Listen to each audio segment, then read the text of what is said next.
Good morning, Jess. Can you tell us a little bit about what your role with the Regional Advisory Council and the Area Agency on Aging is?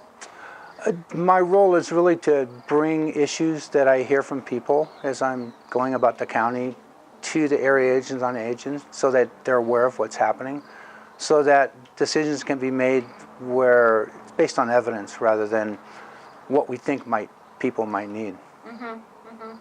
Have there been any surprises while you've been doing this? I think the biggest surprise is people's lack of knowledge that we exist, that there are resources available. It's really sad when you go to somebody and you know that there's something that could help them and they're not taking advantage of it, and it's only because of education, because they weren't told. And you also have some support groups in Delta County. I do. I run 2 support groups a week. One meets in the outlying area, so I'm either in Hotchkiss or Cedar Edge. And then on each Thursday, we meet in Delta County itself, or Delta City at Crossroads, where we actually offer respite as well. So for 2 hours, you can come and learn about what dementia is. I try to be very factual about what I'm doing. I also have a father with dementia and a wife with dementia. So not only do I have a background, I'm an academic with a biopsych background, I understand what it's like to be a caregiver. And so we try to merge all that so you have facts, experience, and other people's knowledge and try to help you through it. I mean, it's a tough thing to do by yourself. It is. Do you find that it's uncomfortable for people the first couple of times they come to a support group?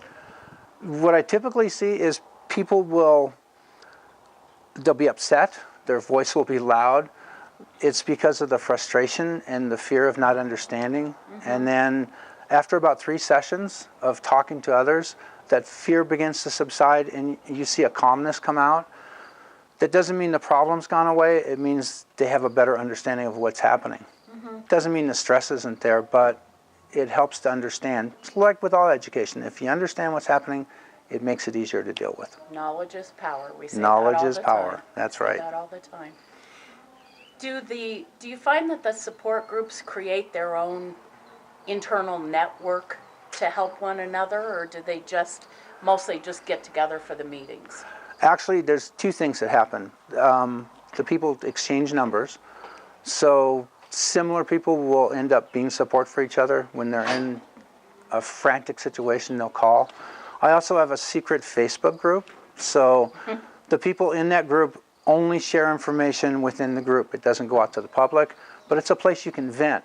That has been very successful. I have close to 30 people in that group now. Wow. And that's on top of the people that show up weekly for the meetings, and they're just able to express what's happening. If they can't make it to a meeting, they can tell others what's going on, and they get a little feedback and support for that. So clearly, just that ability to share with others, to talk through some of the frustrations, just to get it out is helpful for these That's people. right. Being able to vent and then getting some feedback and knowing you're not alone. Others are going through the very same thing you think you're the only one that was experiencing.